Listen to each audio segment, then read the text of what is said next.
Yes, hello and welcome to the Any Given Sunday Australia podcast, Super Bowl edition. We are here. It is Super Bowl week, and we've come out with our biggest episode yet. Danny boy, we have multiple guests coming on. Oh, mate, I'm knackered already. Yeah, I didn't even know we had the possibility to have guests come on, and then it turns out we can potentially phone them in, which is like great work. Charlie's gone leaps and bounds to get this episode up and running. We have been here all day. I am running off my fourth coffee of the day, and I'm a little bit jittery, but it's Super Bowl week, and I'm bloody pumped. The good thing about you being jittery, this will be a 12-minute episode, and we'll be done. Joining us on the couch, in the flesh, stressed because of you doing all the behind-the-scenes work, at Charlie Pick. How are you, mate? As a cucumber, cool. No, it's been pretty stressful, but very exciting to achieve what we have achieved technically, which is like our own little TV studio of people beaming in and being a part of the pod, which is exciting. By the way, like and subscribe, review, tell your friends. And I know there'll be people that say people have been doing this since COVID. Not us. No. It's our first time doing it. So I'm very proud. I'm very proud of our pod and what we've achieved today. And it's an exciting episode for the Super Bowl, and great to have some of our mates join us and have a little, give their tips. Although we'll see, it feels like, looking at the various tips and the odds and what people reckon, there's not a lot of variation out in the world about who people think is going to win. But we'll get to that. We are going to get tips from some of our favourite folks. And I think that's one of the special things about Super Bowl week. It really does bring together. We're trying to do it every week. Bring together NFL fans, create a little family. We may have a little secret group running if you want to message us on Instagram about the family. But it's such a good week to bring all the NFL fans together, and like people come and they support all different teams. Everyone wears their own jersey to the Super Bowl, which like you kind of got to love. It's just like showing love for the sport, and like it's got to be the best week of the year. This is our Christmas. Like it's a countdown to Christmas for us. We're going to have a ripper episode today and then just blast content for the rest of the week. It's so good. And then Monday, we are going to be at the Hickens Hotel with NFL Australia. It's going to be elite. Charlie, let's get into it, mate. There is 8-year-olds in Boston that have never seen a Super Bowl before, but they are primed and ready. How long they have suffered, and finally the wait is over to see the Patriots in a Super Bowl. God, it just stinks. But no, it's great. Good on them. It's not great. Fuck them. No, it's 8 years. 8 years. You're a long-suffering Yeah, they have Bills not fan. suffered enough. And yeah, over those 8 years, I've seen the Bills miss out on the Super Bowl by 3 points way too often. I was going to say, I reckon it's about 12 points in total, and you've missed 5 Super Bowls. Yeah. And there's a lot of people arguing that if there wasn't for that call against the Broncos, the Bills would actually be in this. 100%. Thanks for bringing it up again. Do you know what kills me, though? You've gone from happy to tears. Just, I've seen it from so many angles now, and it's just there's no way. But do you know what's interesting? What I will say is this. Do you know what's going to happen in the off-season? There's going to be an owners' meeting where they review the rules, and it's going to be following the criminal defeat of the Bills. We're going to change the rules again. It's like after 13 seconds, we changed the overtime rules so both teams get the ball. Now it's going to be in overtime. All change of possession gets reviewed, or you can challenge a decision. That was in the final 2 minutes, wasn't it? That was the reason you couldn't challenge. It wasn't in the final 2 minutes. It was in overtime. So that sounds like the final 2 minutes. In overtime, you can't challenge. Okay. And what Sean McDermott did on the day was he called a timeout I fucked him. He's now to fired. slow it down. I was going to say, decision like that, that's the guy you want around as head coach. But no, did that to slow it down so they could review the decision. Anyway, that's my little tip for the off-season. Yeah, I know. That rule will change. We're not talking about, was it divisional round or conference round, whatever. We're on to the Super You Bowl. brought it up. I know. Actually, I brought it up. Sorry, that's my bad. Danny boy, the F1 jerseys that are the Super Bowl jerseys are a real tidbit of yours. Yeah, so I didn't want to start off this episode with something negative, but like this is killing me. What is that, 250? No idea, but if they put another patch on these Super Bowl jerseys, which normally Super Bowl jerseys are sick, like you've got the single patch, has the Super Bowl, whatever the logo is, and like that's it. It's clean, crisp. The best part about the NFL, it's not smothered in sponsors. If they put one more patch on it, they are going to look like F1 drivers. Like, what's the difference between like Lewis Hamilton rocking up in his Ferrari kit and what the Seahawks have? There's like 4 patches on it. I don't know what they have. What's the other one? Like Daytona or whatever. They have down to their feet in Yeah. patches. That'll be that, knee pad patches. Talladega Nights, you know, when he's so sponsored he can't see out of the windshield. It's like that. You can imagine players with visors with stickers on, stickers on their helmet visors. So unnecessary.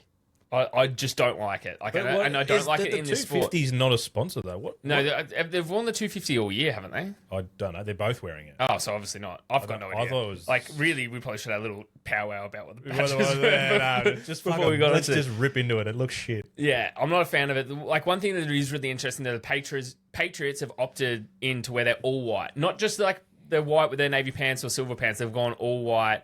They're calling themselves the Road Warriors. They're 9-0 on the road. Like they haven't lost all year on the road. So like they've opted in. It was their choice as well. Like normally the home team picks their home colors because like have a little bit of comfort going into it. But they've actually opted in and like fully bought in to wearing their full white kit. Was it so? They're 9-0, I believe, on the road. But it's also, isn't it the last like 9-0 for the last, or 7-0 for the white teams?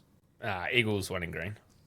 Oh, well, fuck that. 9-0 on the Super Bowl for teams in white. In white, yeah. I thought it was something ridiculous about the teams in white as well for the Super Bowl. I don't have that information at hand, Nah, and the just reason throwing is, that why would I have that information at hand?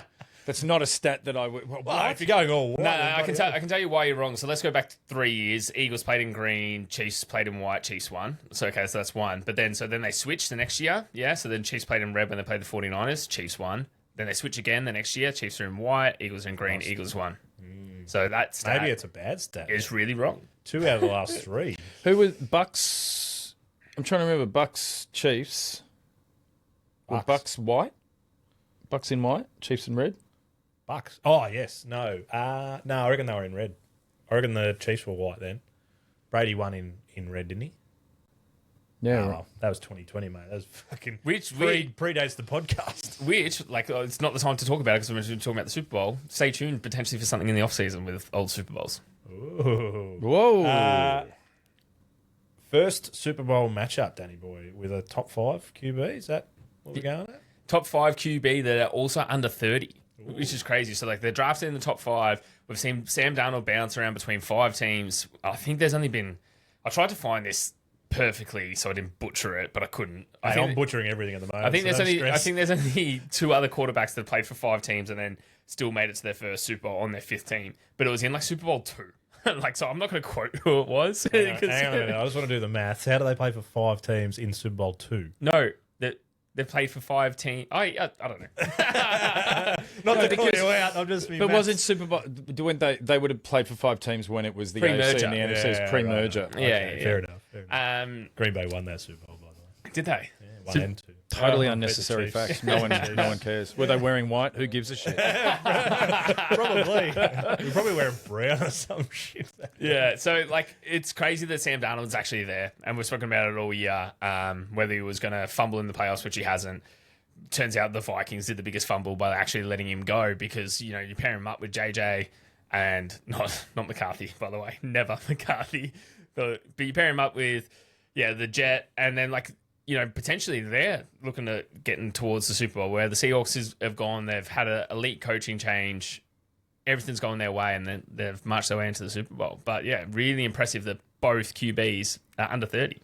The last thing I want to get in before we get in and deep dive with some of our guests and then deep diving into the teams themselves, Charles, I think I'm a believer that the Seahawks playing in Levi is an advantage for them.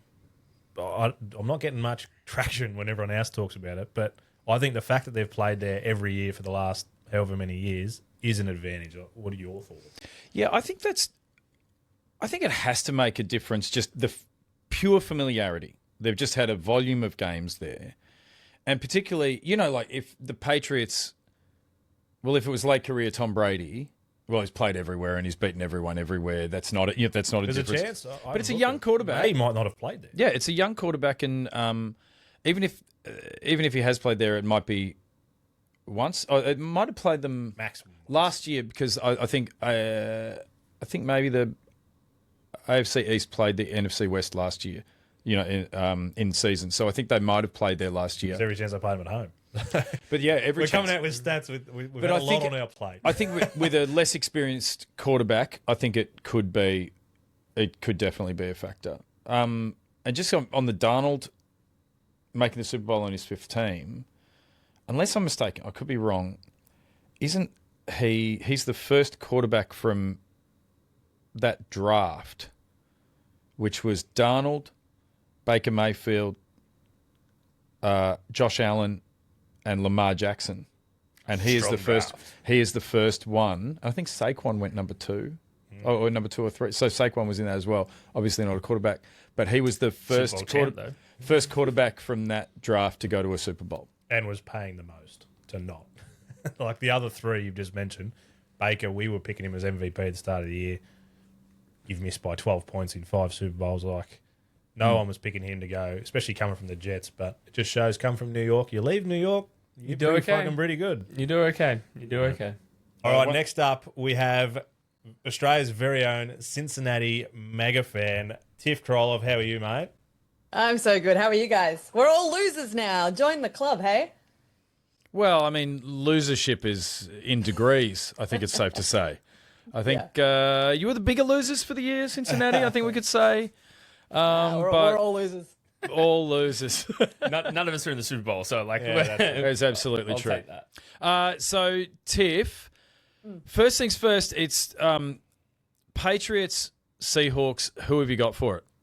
Seahawks. I said they've got it down pat. I said if they beat the Rams in that last regular end of season, they've got the whole thing. So I'm sticking with the Seahawks. So let me ask you this. The last playoff game we saw Sam Darnold play, everyone said he's arrived. Finally, all the doubts can leave us about Sam Darnold. Are you 100% certain that he couldn't possibly lay an egg in the Super Bowl? No, it's a Super Bowl. Anything can happen. But out of the two, I think Seattle's more of a complete team and they deserve to win it more. So I'm going to stick with that. But yeah, no, he could absolutely lay an egg. And I'm excited to see whatever happens. The best thing about not being a loser and not having a team in there, I don't care what happens. I just hope it's entertaining. So, but I trust Sam Darnold. He's got this in the bag. And so on an emotional level, how will you feel if the Patriots win another fucking Super Bowl?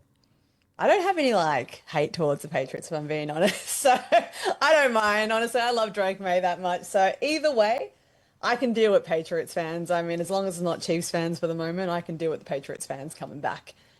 They're not in my division, so I don't have as much hatred towards them. So that's easy. And who have you got for MVP? Who do you think is going to have a game really stamp themselves on this one and make a difference? Do you reckon? I mean, I have easy answers. JSN. Everyone's going to want to say JSN, but I watched Cooper Kupp in a Super Bowl firsthand, and that man knows what he's doing. It's not out of the realms for him. We know this. So I think out of the two of them, you're going to have coverage on JSN a lot of the game. I reckon Cooper's got the experience. He's got the level head, and I think he's going to be the one who probably stands up and probably could take it. I don't reckon it's going to be a quarterback this year if the Seahawks win. How old is Cooper Kupp now? Do we know? Old. He's old. 30, He's just old. 36, 38? I don't know. Bullshit, is he that old? Really? I don't know. I'm hoping that he's older than me because I've been calling him old, and if he's the same age as me, I'm going to feel really sad.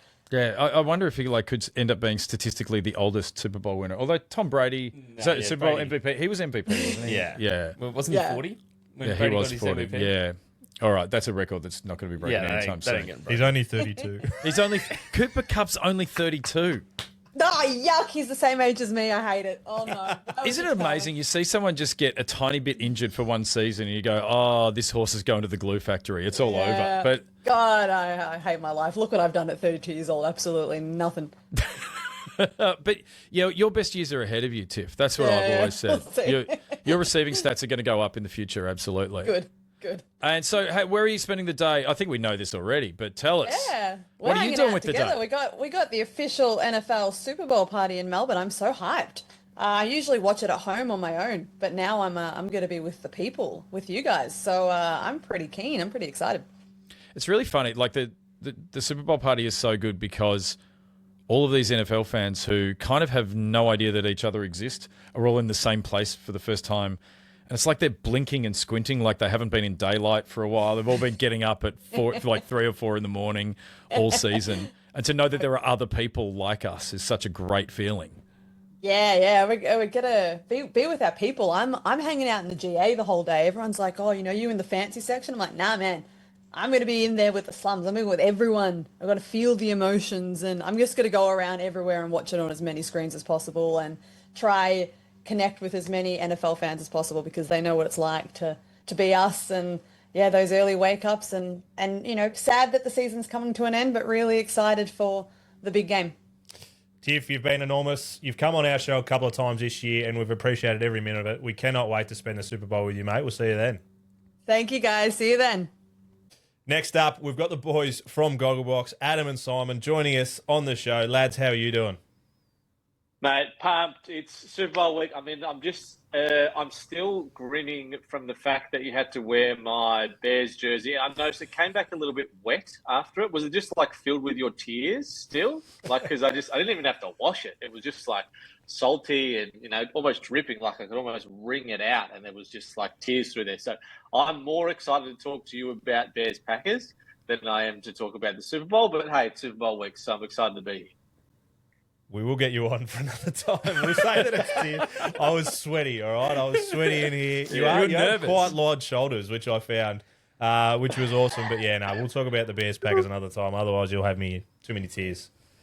I mean, my major worry is how do you know it was salty? What do you do? I didn't want to go down that. That's a very good question.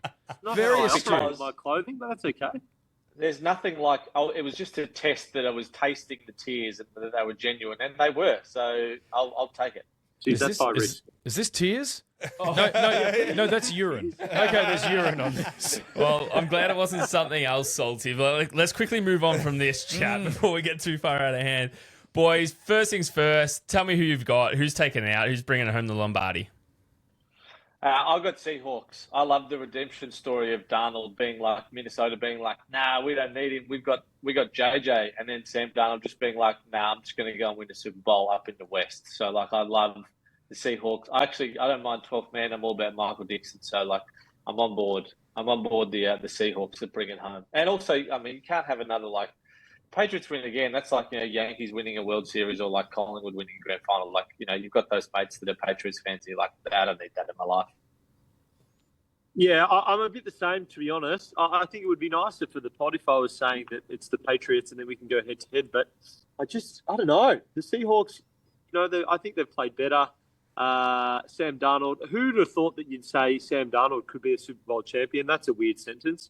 But I think the Seahawks are probably going to do it. I don't know. Maybe the Patriots, they didn't get like the really tough game. Is it rust or rest? Are we going with they played a lightweight Denver? It was close, but I mean, they were like at half strength. They didn't really count.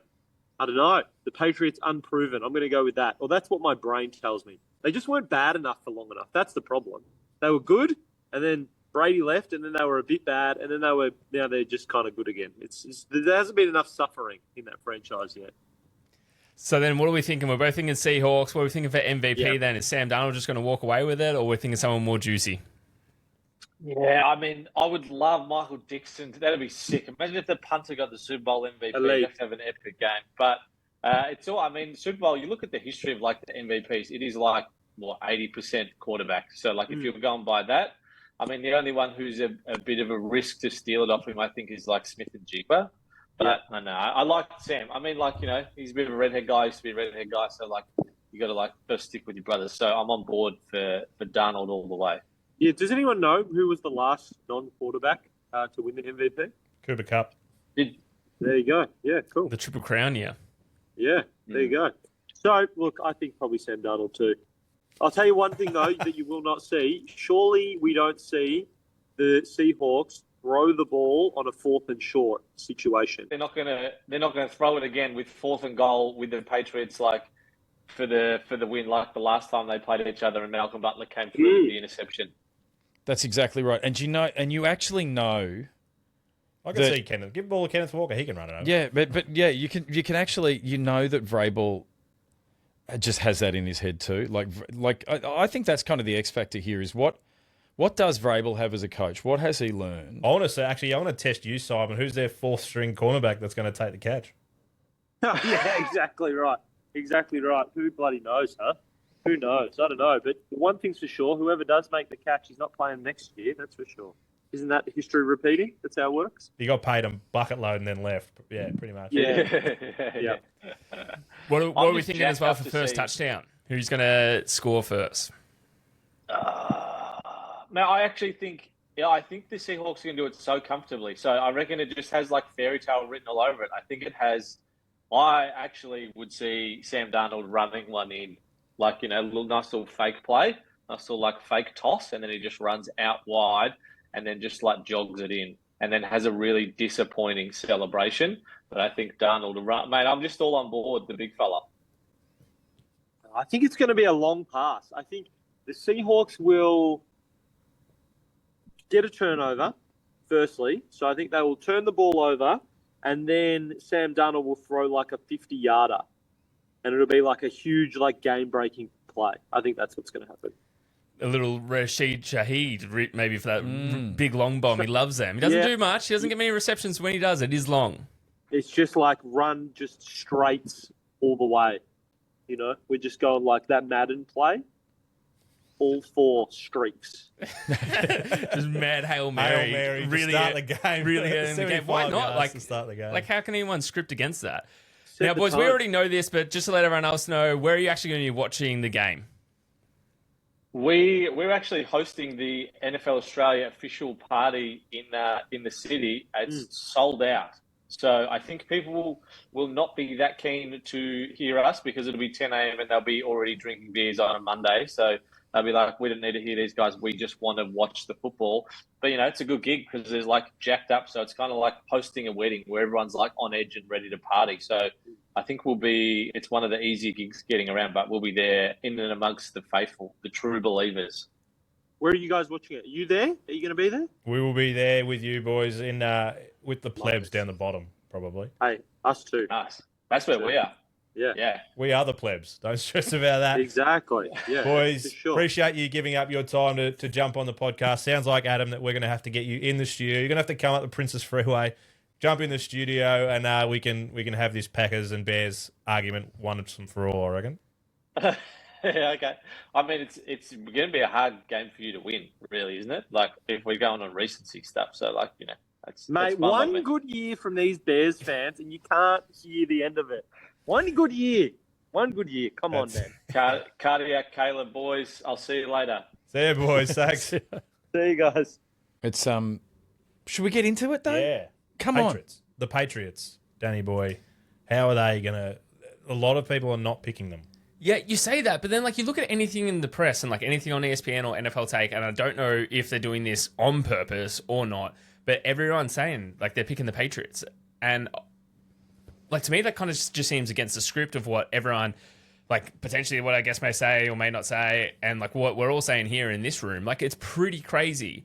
One of the things that everyone's been talking about with the Patriots though is like they've always had their easiest schedule. But it's really interesting. 7 of the last 10 Super Bowl champions have actually had one of their easiest schedules. And I'm talking about the Eagles, and I'll put my hand up and admit that. The Chiefs, the Rams, and Patriots in the past. Everyone's going to be like, how are the Patriots? Tom Brady won for so many times. But you're playing the Jets and the Dolphins. Like, yeah, there was going to be some And easy... no offense, the Bills are And they're shit. not always great The Bills. The Bills have Yeah. been Yeah. pretty shit at the time. Yeah, so like, you know, they just naturally, just because of their division, they had like an easy run. So like, it's almost like just because you had an easy run, and almost like you're saving a little bit of juice for the Super Bowl. And like these teams have been walking away with the championship. What about teams? So, how much do you buy in that they played 11 teams that have lost their coach or a coach within the ranks? Well, it depends how you spin it. It could just be like, they're so good, they ruin coaches' careers. But I mean, obviously that they played against some teams, but at the same time, you look at it, it's like they, all right, so the Bills got rid of their coach, but that wasn't a poor team in any way. You know, like And that wasn't because of them. That's exactly right. It had nothing to do with that. So I don't put much in that as a fact. It's an interesting coincidence, but it's not. That doesn't tell the story of it all. I think coaching is the big thing when it comes to the Patriots, and when some people are really favouring them, and the way people are viewing their chances. I think it's less to do with their record and how easy it was. I think it's actually much less to do with their roster, and I think it's barely about their quarterback, to be honest. I think it's a coaching question. And they have been exceedingly well coached all season. And going into a Super Bowl, Vrabel's been there with it on the line, probably more than anyone else that's going to be in the building.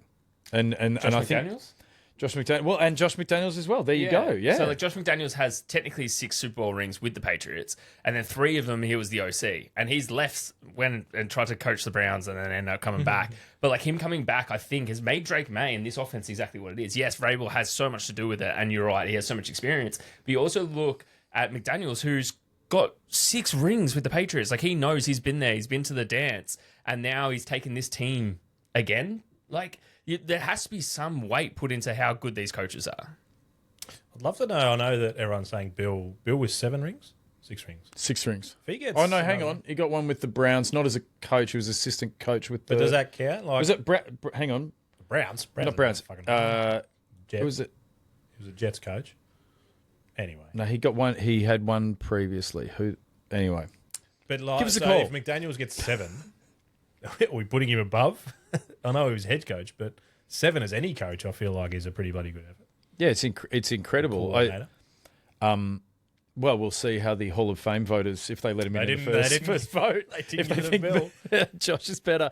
I don't think you can. I think because at the same time, it's so conspicuous how poorly his head coaching tenures have gone, and it blows my mind. It's like this guy's obviously an amazing offensive coordinator, and it just makes you think, how bad is he as a head coach? What is he doing wrong from a running the joint point of view that it goes so badly?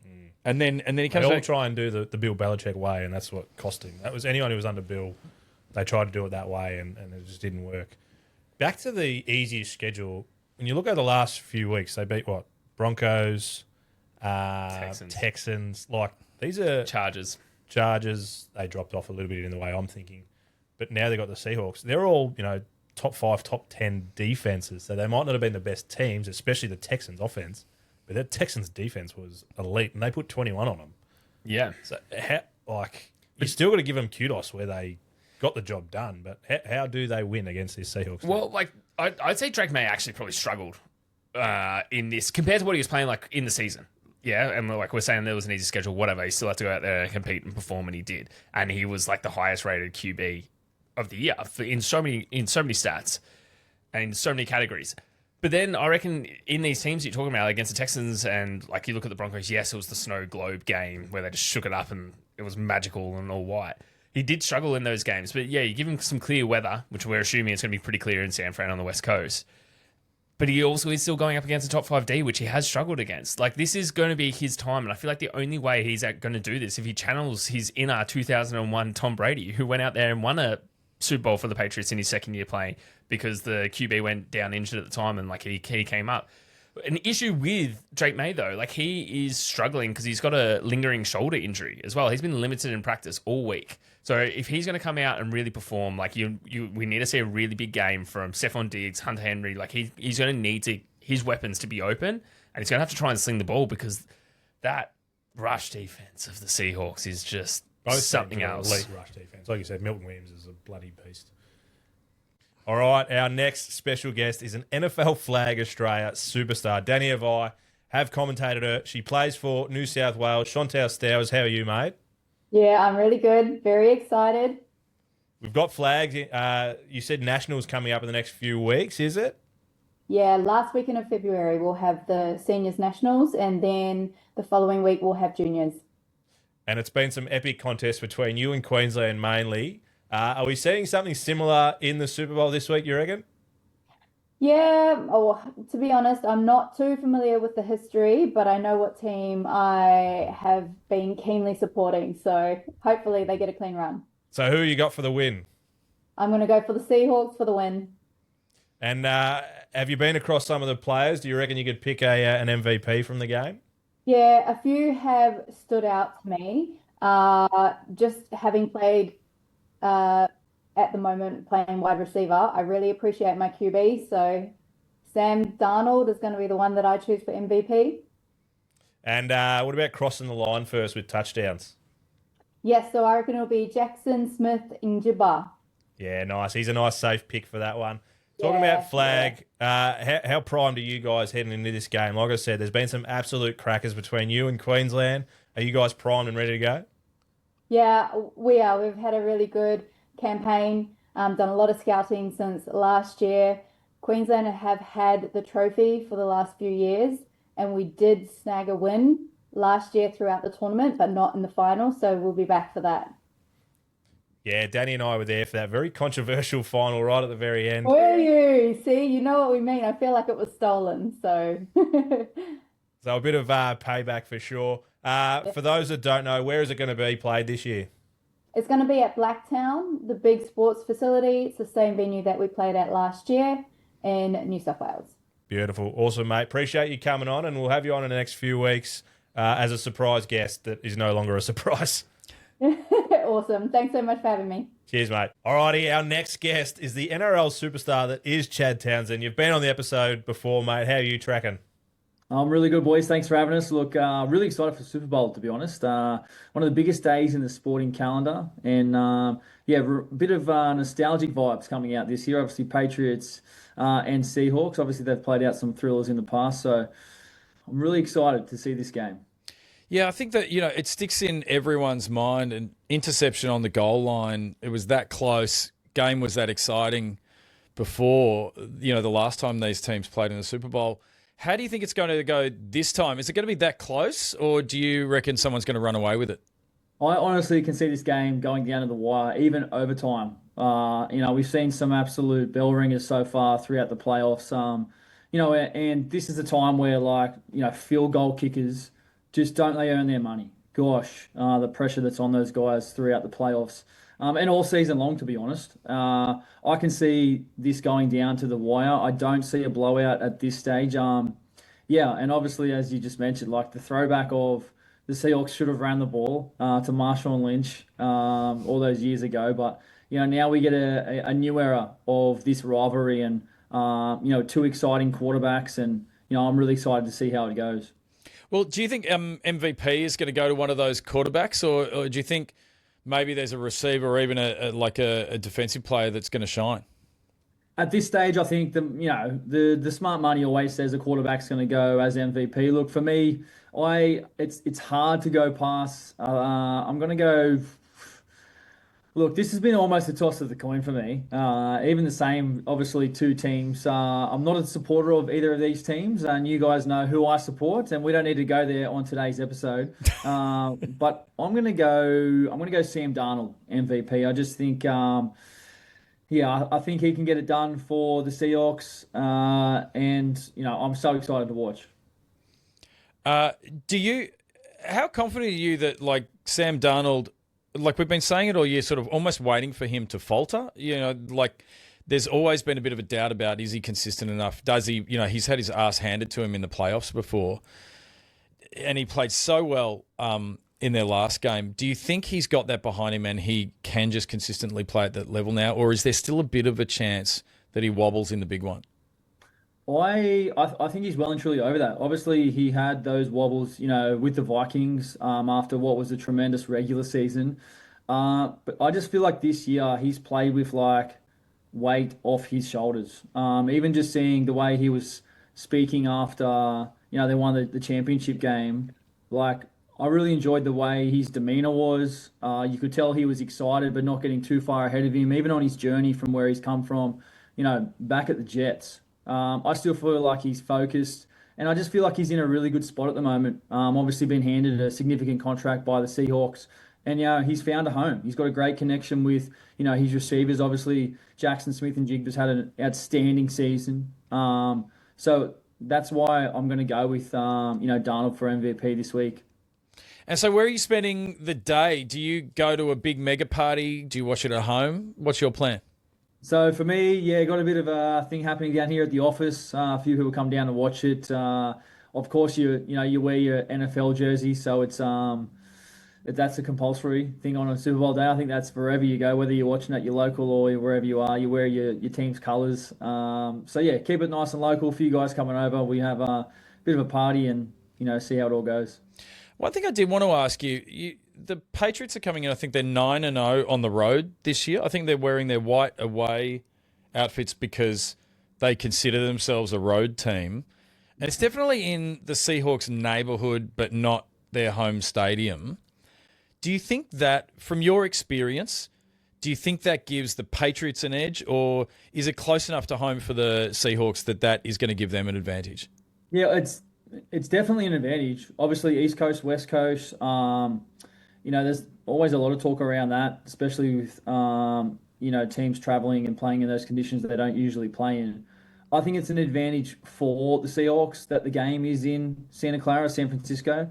However, the form of the Patriots, you just mentioned 9 wins in a row. I just absolutely love their coach, Mike Vrabel. Everything he's done as a player, as a coach, what he's been able to do so far this season, the way he carries himself, the press conferences, I just really enjoy it. And I think he galvanizes the team together. But I do feel like the advantage is with the Seahawks, just with regards to where this game is at. Well, it's going to be a huge game, and you'll be having fun in your Browns jersey in the office, wondering what it must be like to watch a team win a Super Bowl. To get my team to a Super Bowl, I don't know if I'll be alive by the time the Browns get in the Super Bowl. I mean, at this stage, we do have our Pro Bowl quarterback, Shador. He's obviously, Let's just leave it at that. We don't need to talk about the Browns too much today, but I've stuck solid, boys. I've stuck solid for a long time with the Browns, over 10 years, and I'll continue to stick solid. And who knows, maybe one day I am holding on to hope, and I guess that's what you do as a sports fan or as a Browns fan. You are one of the only Browns fans that have stuck fat for over 10 years, mate. Appreciate you jumping on the podcast, and I appreciate you bringing the kickers in. Obviously a kicker yourself during your time in the NRL. To get a mention of the kickers in there, I really like that from you. Of course, and we want to give a shout-out to, obviously, Michael Dixon as well. Representing Australia, obviously punter. He's the longest-serving Seahawks player over there at the moment. So a chance for another Aussie to win Super Bowl back-to-back. Obviously, Jordan Mailata last season. It'd be nice to see Michael Dixon get a Super Bowl ring. And, go the Aussies, and let's see how it all goes. Thanks for having us, boys. Cheers, mate. Love your work. Let's move on to the Seahawks. Charles, they're the favourites across most boards. How are they going to get the job done here? By being, I would say, a complete football team that they have been all season. They're both sides of the ball. Their defense has been, they were the benchmark most of the season, and any games that they lost, they were either out schemed or it was close. You have a look at what they did against the Rams. That was a hard game against an elite offense, and they got the job done in the last minutes. They fourth down, they broke up passes to win, to ice the game. They've been great when it counts on defense. And on offense, Darnold's had a great season. He's played the best game of his career in the NFC Championship game. And Jackson Smith-Njigba was insanely good. Their connection, the way that they are playing, is just so I would say well above anything going on in the pass and receiving game that Drake May's got going with Mac Hollins or Steph Diggs or anyone like that. That just isn't there. Now, okay, so Patriots, they try and take Smith-Njigba out of the game. They've got got Cooper Kupp. And that was again against the Rams, especially late. It was just as they were just as the way they were selling out to stop Smith-Njigba late. Like he had 150 yards at early in the second half, and then they loaded 8 minutes into the first. And fell. But then they tried when they sold out to stop him. Cooper Kupp lit it up, and I think that's it. To me, they can be a complete team.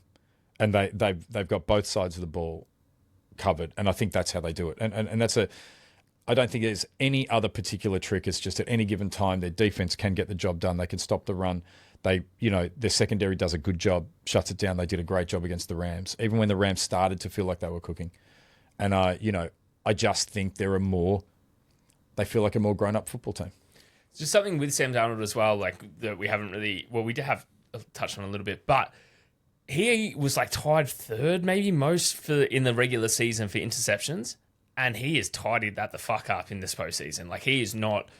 Most of them come against the Rams. Yeah, Yeah, well, yeah, like Four and six, two. yeah, in 2 six, games, yeah. six between the 2 games. But he didn't throw a single one against the Rams last week or 2 weeks ago.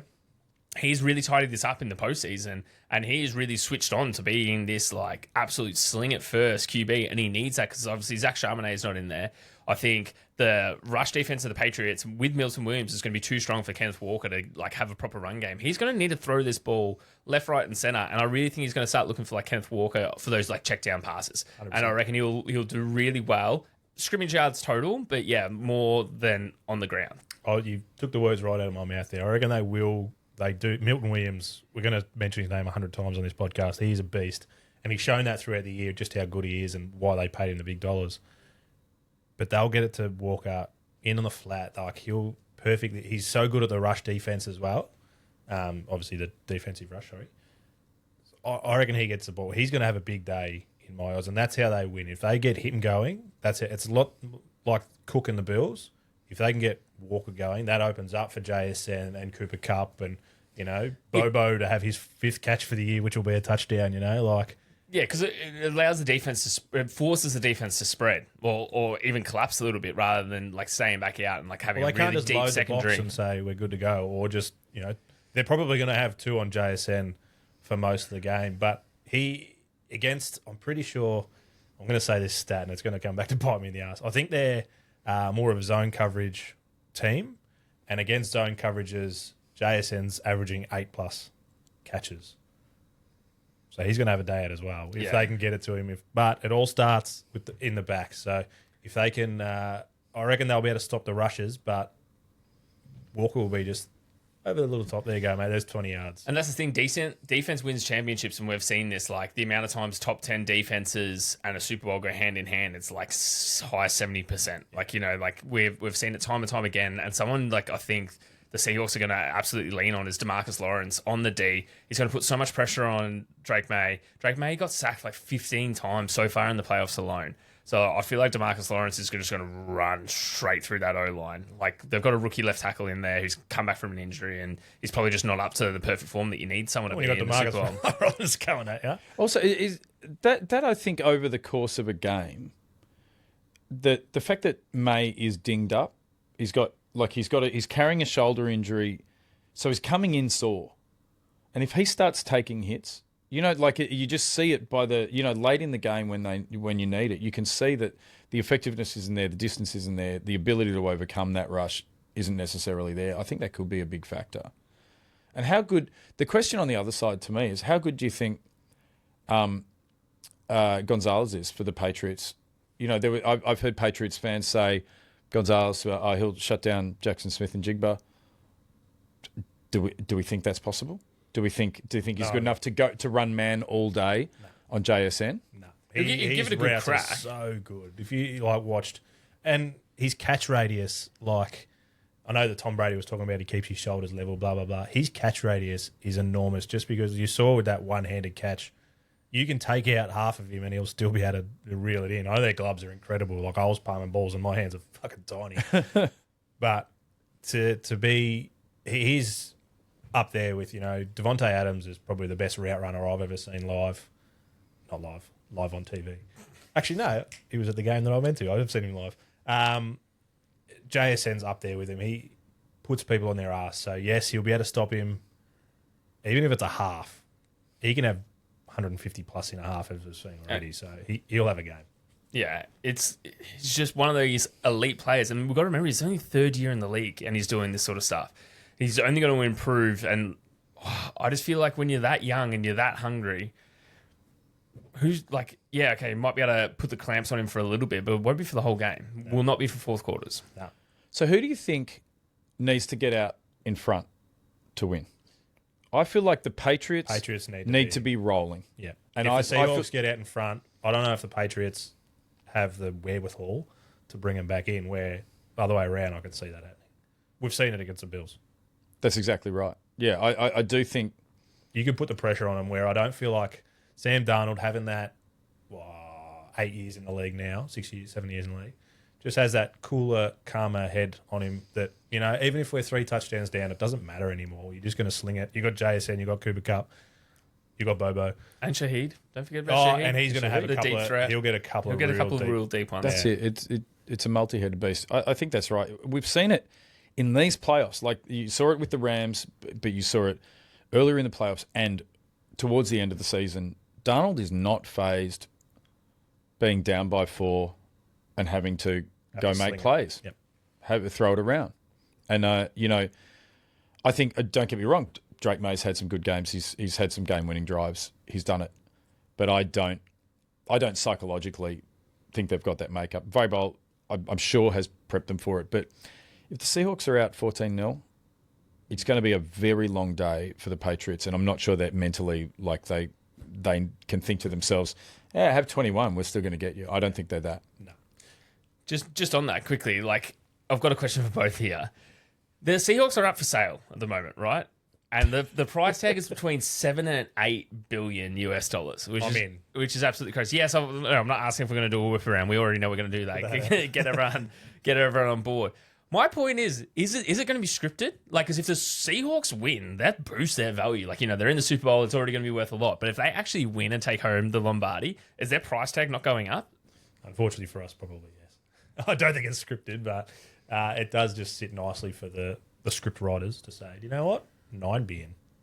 Do you know what's true? And I've only just realised this, and it's so silly. But if you are an owner and you're interested in selling your team, if you have a good quarterback, you've got an elite quarterback, that's got to be worth an extra $1 billion on your price tag, doesn't it? Like, you think about any team, like, would you buy the Chiefs? Oh yeah. You take away Mahomes, would you buy the Chiefs? Nah, no. Not so much. It's like the Bills. No one would buy it if Josh Allen, wasn't in town. Any team in New York, why would you not buy them? Yeah, that's right. But it's amazing that the Seahawks now, it's like, it's not just that they're winning, they've got a future. They've got a serious asset with years still to play, and that is massive for a team that's trying to sell themselves. Unless it's a buyer that wants to buy something and move it to their hometown, like to relocate. I think they've put a clause in it's not allowed. Yeah. Can't move them. I think I'm that's not fair selling enough. to you if you're going to move them. But no worries, we'll be there for 1 year and then we'll move them. All right, our next guest. He's been on the show recently and he's our resident Patriots fan, Josh Clutterbuck. How are you, superstar?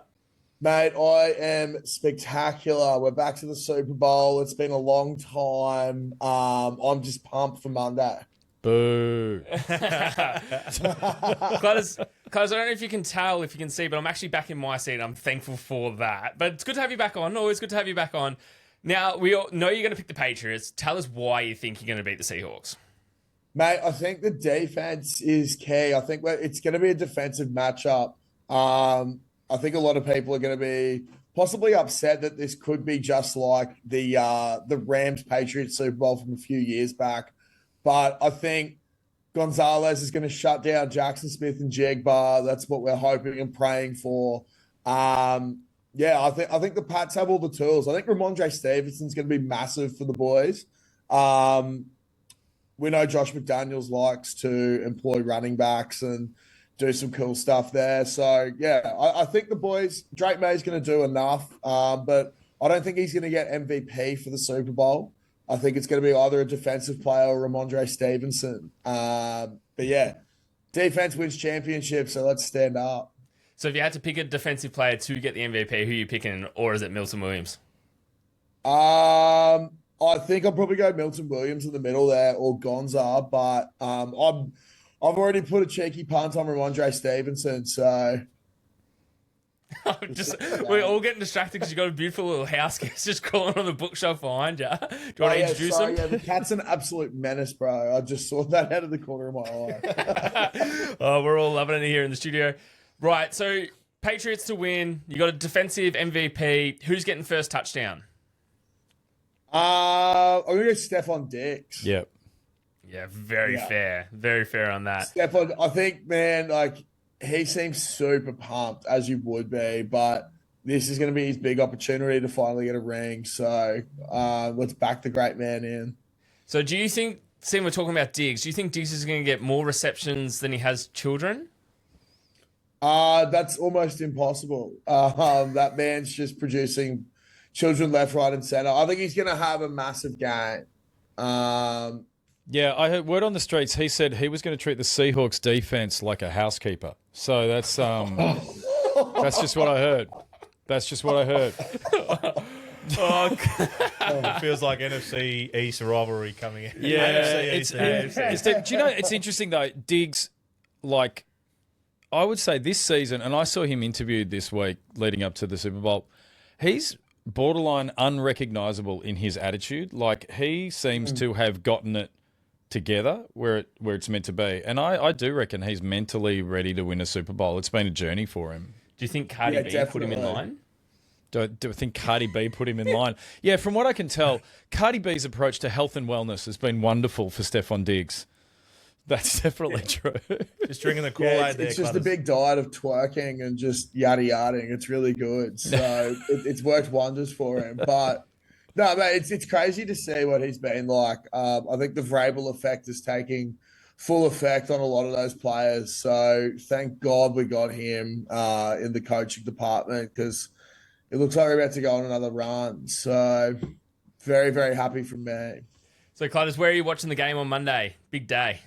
I think I'm actually going to be venturing away from the Caxton and heading to the Shafton Hotel, just near the Gabatoir. So there's meant to be a fairly big Super Bowl party there. So we've got a few mates going. I'm going to get there nice and early. One of the boys is working there. So, yeah, I think there's going to be a fair few beers flowing. And regardless of the result, I think I'll be sending it afterwards. So it's going to be a great day. Perfect, mate. I can't wait till you jump on a red eye and you head up down here for the Super Bowl party. It'll be absolutely elite. Although an away game for the Super Bowl is not bad for yourself. Appreciate you coming back on, mate. You were on just a couple of weeks ago, and your episode's trending towards the best that we've ever had, just so you know. There we go. That's good to hear. People must like looking at this rude mug. So, Legend. Appreciate you coming on, mate. We'll speak to you soon. Thanks, fellas. Talk to you soon. Have a good one. All right, our final guest for the day. We've saved best till last. He's 1/3 of the Back to the Bench boys. Nick Voglis, a massive San Fran fan. How are you, mate?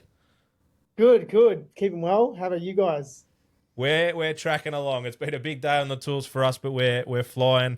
Mate, San Fran is the home of the Super Bowl. How do you feel having two teams playing at your ground? Yeah, it's pretty weird. In fact, because ever since we were lucky enough to actually go up to Seattle in December and do some stuff for the Seahawks, and meeting the team there and just experience the Lumen Field and the atmosphere that comes with it, it's hard not to get a soft spot for the Seahawks. It's almost like it's hard for me to pick between the Niners and Seahawks. So when you add that element to that they're playing at Levi Stadium, it's even stranger. But no, it's cool. It's a good stadium. Creates a lot of noise. But yeah, it'll be a good show between the two teams. They're in your division, mate. How can you have a soft spot for them? I know. Maybe I'm just not quite the NFL nuffy as much of an AFL nuffy. Like if it was like saying got a soft spot for Collingwood have been a Carlton supporter, that'd be weird as obviously. But yeah, I don't know. Just the Seahawks. I've got a soft spot. You call me crazy, but yeah, maybe I'm a bit cuckoo. You are definitely crazy, mate. So, having that soft spot, can we think that you are going to follow the Seahawks this weekend? Oh yeah, definitely. I think without a doubt, I think they'll be the winner too. They'll be too strong. Their defense has been top 2-3 all year.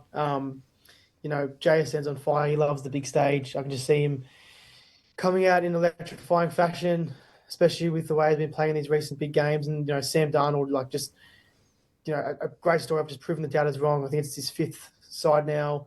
Been in the system for a little while. Didn't really find his feet, but the way he played against the Rams just showed everyone the quality quarterback he is, and I think he's going to take another step further this coming Monday.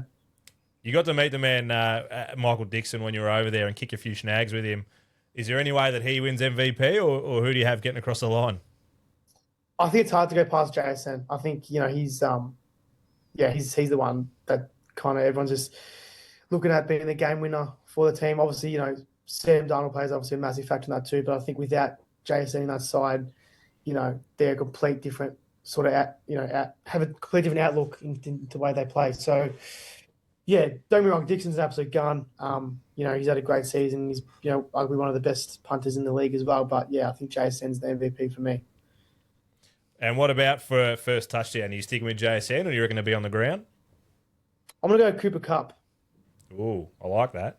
You got to go up He's there. another too, the Rams didn't want him. They, told him to, hang up the boots, but he said, "Nah, stuff you. I still got a lot left in me, and to get one over the old mob, in the previous game is, a great, stuff you back to them. But yeah, he's my smoky for the first touchdown.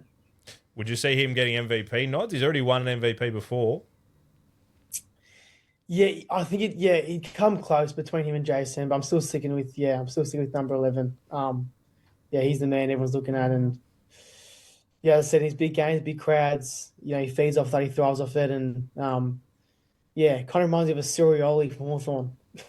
Nice little AFL mention there, mate. You've mentioned big crowds. It's going to be big in Melbourne. Whereabouts are you going to be watching the game? I will be actually at the Hickens Hotel, so I'll be doing bit of media stuff there, and hopefully it'll be a good crowd. We just get into it and hope it's a good contest. Even a close one will be nice because last year was a snooze fest. They blew Chiefs out of the water, but just at the hotel by the city, so it should be good. Some of us Eagles fans were very happy with the fact that it was a snooze fest and a complete blowout. And any time to beat the Chiefs is always a good thing. But a close game would be good for this one. When you don't have any skin in the game, a close game's good. I wouldn't mind seeing like a 2017 like Tom Brady comeback. Sam Darnold. Drake May has a good start with the Patriots. Absolutely gets on with the flyer. Then Sam Darnold goes to Tom Brady mode for the next second half and just absolutely blitzes the defense and gets the win. That would be pretty cool, mate. We are going to be at the Higgins Hotel with you for NFL Australia's party, so we'll see you there, mate. We can't wait for it. Keen to see you guys there, and don't have too many because you want to get home safely. Good man, that's it. Always look after yourself. We'll see you then, mate. Thanks, guys. All right, boys. We've heard from all of our guests. They've put their pills on the line and picked who they're going to win. Danny boy, we'll start with you. Who and by how much? Yeah, so give me the Seahawks. Got to get another ring to another Aussie. Shout out Dicko. We haven't actually mentioned him that much on this episode, if at all. So big shout out to Dicko. Like, he's got to get a ring.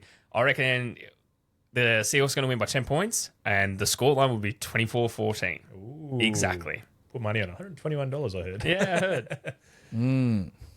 Charles, who wins how much? I think it's going to be tighter than everyone thinks. I think it's 24-21. But I do think the Seahawks get there. I do think they do. But I feel like it is by no means going to be easy for them, and we'll come out of it saying the Patriots really schemed up a good game to try to beat them, but they just couldn't get there in the end. I am also saying the Seahawks, but I'm saying it's a lot closer. I'm saying the line's at 4.5. I reckon 28-31. I've got a bit more of a score in us, but the Seahawks get a job done late with a field goal. Either as in time overtime? Goes. In overtime, yes. 28-28 in regular. Both teams have the ball. Good defenses. Field goal to win it. That is huge. So, That'd be a good day of football. that'll be a good day of football. And we will be, like I said, at the Hickens Hotel, the NFL Australia party. It's going to be elite, boys. The whole season comes down to this, and no better way to finish. Go football. Go football.